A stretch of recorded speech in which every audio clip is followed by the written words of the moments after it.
se viene, es como nieve, es tierra que te dio crecer, no se olvida de dónde se viene, se lleva en el alma, se defiende con el corazón.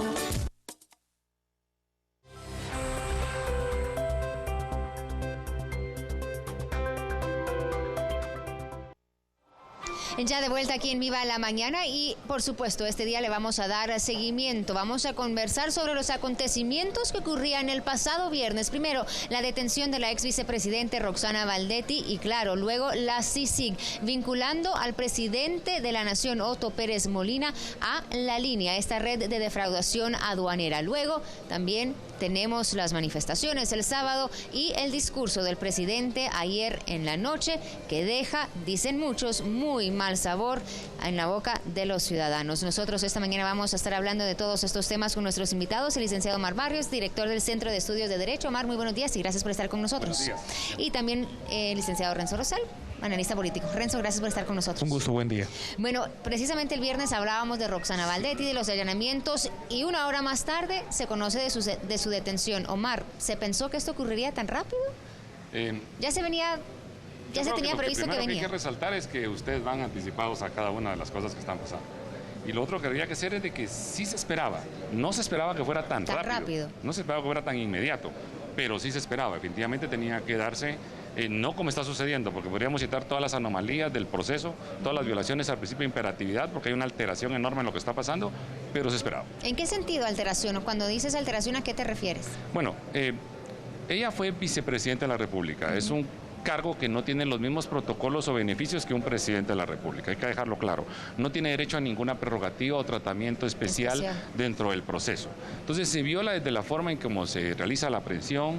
Una aprehensión es realizada por la Policía Nacional Civil, es el único que te puede aprehender, quien te debe trasladar. Entonces ahí ya vemos fallas en el Ministerio de Gobernación, en la dirección de la PNC, a donde se traslada. Sí puede el juez llegar por cuestiones de salud a dar todo lo que podríamos decir los elementos de aprehensión para el sujeto, que sepa los motivos de su detención, pero no puede ser trasladada a un centro que tiene otra finalidad. El sistema penitenciario se diseñó constitucionalmente, y eso es bien importante recalcarlo, para que hubiera una diferencia entre los centros militares y los centros civiles. Esto se daba porque en los años 70, 80 podían aprender a las personas y llevarlas a centros militares. Entonces, hay una separación en el artículo 10 constitucional. Los civiles a los centros civiles, los militares, dependiendo de los delitos, a los centros militares. Tenemos centros militares funcionando para albergar un área del sistema penitenciario, pero es bien claro los acuerdos que lo crean. Es para peligro de fuga, riesgo de fuga. Cuando se daban las fugas masivas, entonces para ciertos delincuentes que tienen ese riesgo, o presumo no delincuentes, sino personas sujetas a proceso, es que se diseñó ese sistema. Si no hay peligro de fuga, si no hay riesgo de fuga ni alteración en la investigación, no se pueden utilizar. Entonces, estamos viendo que se está alterando todo con tal de quedar bien con alguien, que la justicia tiene que aplicársela igual a todos los demás. No hay ninguna prerrogativa constitucional, ni ordinaria, ni reglamentaria para el caso Roxana Baldetti, aunque se esté dando así. Renzo, y esto demuestra lo que acaba de explicar Omar, que quizá Baldetti todavía ejerce cierto poder dentro de esta estructura del gobierno. Evidentemente el mismo viernes lo señalábamos. ¿O alguien más está abogando por ella? Creo que ocurren las dos cosas. Primero, era premonitorio cuando discutíamos esto el viernes, en términos de poder afirmar que las estructuras a las cuales han respondido al poder de Roxana Baldetti y a Otto Pérez Molina siguen estando en buena medida hasta intactas, podríamos decir. Y por lo tanto, en estos momentos, en donde el tema de la caída de ella y la caída también del presidente representa un efecto dominó, donde puede haber evidentemente todo un nivel de mayor vulnerabilidad de estas estructuras criminales, muchos operadores de las mismas terminan entonces operando en términos de protección. Ya lo vimos hace 10 días en el Congreso de la República entre Partido Patriota y Partido Líder. Hoy le estamos viendo desde el viernes sábado con el sistema penitenciario, el mismo Ministerio de la Defensa Nacional. Hoy lo vemos en la madrugada en el proceso de traslado y que ya está Roxana Baldetti en torre de tribunales contra habrá muchísimas medidas de orden legal y reglamentarias. Entonces estamos viendo que en estos momentos, digámosle, de que están contra las cuerdas, esas estructuras de protección están funcionando todavía para intentar el salvataje, que representa salvarle la cabeza a Roxana Valdetti y a Otto Pérez, significa salvarse la cabeza a ellos mismos. Claro, y ella precisamente se encuentra, como menciona, ya en tribunales. Nosotros vamos a estar hablando también de esto más adelante, de lo que podría ocurrir, pero quisiera hablar del presidente. El viernes también, después de la detención de Valdetti, se lanza otra bomba al país. Se esperaba que CICIG lanzara esa bomba, decir, su presidente está vinculado a esta red de defraudación aduanera. ¿Se esperaba en algún momento? La verdad que sí, definitivamente no puede existir un presidente de la República que desconozca lo que está realizando su vicepresidente de la República. El presidente de la República cuenta con toda una estructura de información, su Secretaría de Análisis de Investigación, Procuraduría General de la Nación, tiene una serie de elementos que se le dotan para que pueda hacer un mejor gobierno.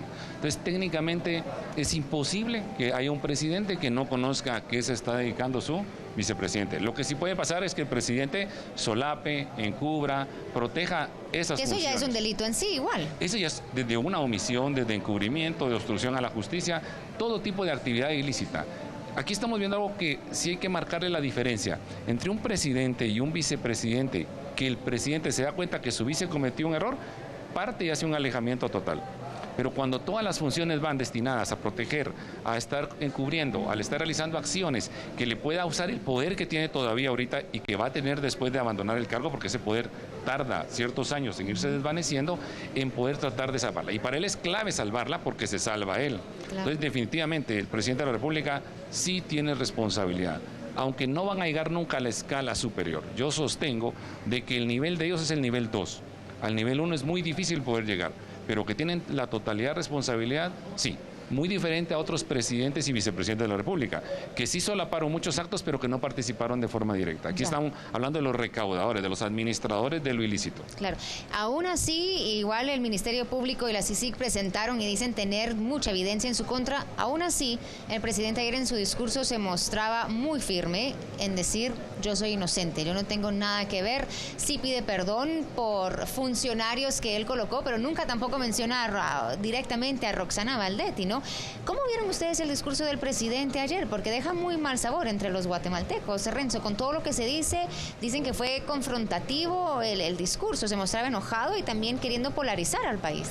Diría que es un discurso de la vergüenza, es decir, que viene de un sinvergüenza, de una persona que evidentemente, aunque en términos políticos uno ya sospechaba que él no iba a renunciar y que estaba comprando tiempo, minutos, segundos, horas, de lo que no esperábamos era de otros contenidos. Es decir, por un lado, el tema del perdón, simplificarlo todo en un concepto que por supuesto es muy profundo en términos filosóficos, pero que en esta ocasión la ciudadanía estamos pidiendo muchísimo otro tipo de respuestas. Claro. Lo otro es la no mención de Roxana Valdetti para nada. Lo otro es reiterar que esto es una acción que se cometió sí en el gobierno, ahora sí se afirma que fue en el gobierno, pero que él no tuvo absolutamente nada que ver, con lo cual estamos hablando de un extremo de cinismo. Y para ponerle la guinda al pastel, está mencionando el tema confrontativo frente al sector privado, como en venganza a que le quitó la alfombra en las declaraciones del pasada noche del viernes del CACIF, cuando muestran su desagrado y le piden la renuncia. Y además ahora menciona un elemento adicional, que es el argumento de la intervención extranjera, que evidentemente no solamente no cabe, no corresponde, está teniendo totalmente pérdida de argumentos, sino también entonces con lo cual reitera que está contra las cuerdas, reitera que se ha quedado solo, abandonado y que de aquí en adelante está en un plano del llamado la insurrección, porque lo que nos dice el discurso de anoche del presidente todavía es un llamado a que como ciudadanos nos pongamos precisamente como estamos acá, con un nivel de molestia, con un nivel de insatisfacción profunda y por lo tanto, insisto, los llamados a que esto se pueda tensar todavía y que pueda haber una mayor volatilidad, inclusive en términos de violencia, está a la vuelta de la esquina. Te pregunto, ¿ese discurso fue estratégicamente pensado y diseñado para eso? Me parece que sí, inclusive para la esa forma... confrontación y quizá analizar alguna otra salida para el presidente. Por supuesto, inclusive eso podría abonar, si queremos hablar de una variedad de escenarios, pero podríamos llegar a uno extremo, pero posible, que es el de que el ejército pueda venir ahora en términos de hacer una especie de acción de salvataje del presidente, revestido esto de un golpe de Estado, con lo cual él puede tener facilidades en lo formal para pedir un asilo. O sea, estamos hablando de un escenario que creímos que en Guatemala estaba ya fuera de lugar, pero que ahora con un discurso que además el presidente lo hiló bien, lo hiló para nosotros mal, pero en términos de discurso no titubeó y lo hizo muy confrontativo, además utilizando un gesto, aunque cansado por ocasiones, pero muy fuerte, muy de corrido. Lo que hace ver es, digamos, el querer precisamente forzar a que hayan acciones mucho más fuertes que puedan estar ahora puestas a disposición con las movilizaciones y con otras acciones que se puedan liberar esta semana. Correcto. Omar, ya para ir concluyendo, Correcto. ¿Tú cómo viste entonces este discurso? ¿Está diseñado para quizá que el presidente encuentre otra salida? Porque sí se hablaba mucho de que pueda salir a Panamá, ese rumor estuvo muy fuerte el fin de semana. ¿Hay alguna manera de que a él se le otorgue asilo político ahora que está siendo vinculado a esta red? Sí, en este momento no tiene derecho, no habría ningún estado que se arriesgaría a otorgarle asilo político porque tanto los instrumentos internacionales legales no se lo habilitan. Él ya tiene iniciada una persecución penal, aunque solo se encuentra en la etapa de diligencias de antejuicio. Entonces no goza del beneficio de estar perseguido por delitos políticos. Es delitos comunes y de crimen organizado, y para eso hay convenciones internacionales que le establecen a los estados su alejamiento de cualquier protección. Ahora, lo que dice Renzo, lo platicábamos antes de la entrevista, sí es bien delicado. El discurso de él ayer tiene una finalidad oscura y es romper esa unidad nacional. Constitucionalmente él representa a la unidad nacional, pero todos sabemos que él ya perdió la legitimidad, ya no hay unidad nacional. A él lo que le queda es crear ese desorden, ese caos, y ahí la población tiene que tener mucho cuidado. Es un llamado urgente a que no perdamos el control, que todas las vías que se hagan sean en el marco legal, porque lo que en mi tesis surge es de que él tiene que buscar cómo logra conseguir asilo. Él no se puede quedar en Guatemala. La Corte Suprema le va a dar trámite a la diligencia de antejuicio y el Congreso le tiene que dar trámite. Él sabe que va a parar a la parte de Roxana Valdetti si no se va urgente.